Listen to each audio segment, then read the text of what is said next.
Der var en deilig pie. Hon var så god, hon var så blid. Hon var så from til lie.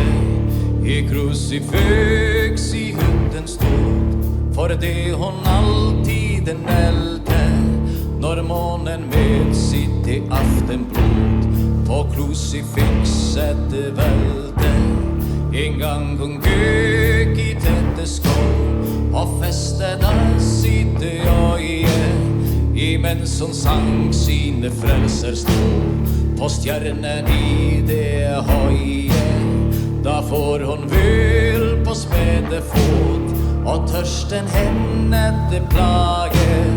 Til sist hon blev i hos og bort. Hon græd og seg beklager.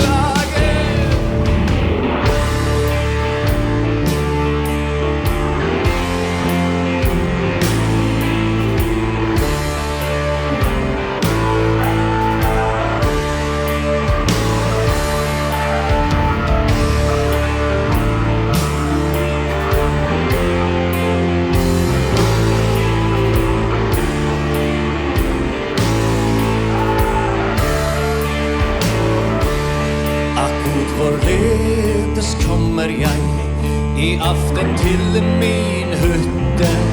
Jeg redd forfeilet, det har min vei. Jeg kan ei få denne flytte. Jeg så tørstig, og her ei aller minste dråpe. Kun ville dyr og spøkelser, akkurat hva kan jeg håpe? Men sever den som tror på Gud, den hjelper han i nøden. Var tåren falt til veldsprang ut, og lå i aftenen røden.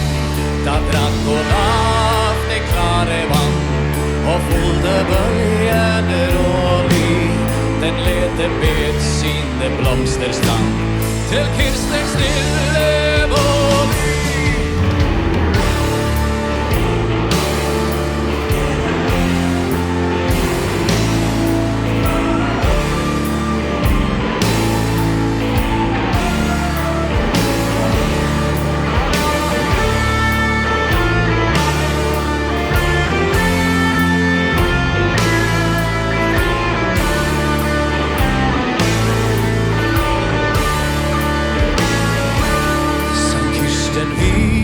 Sutt i blod, i gravens arme milde.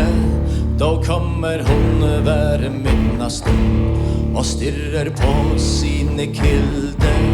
Som hennes øyne den blå, som hennes blikket den blinker. Kom i som gå der ovenpå, se liten Kirsten vinker.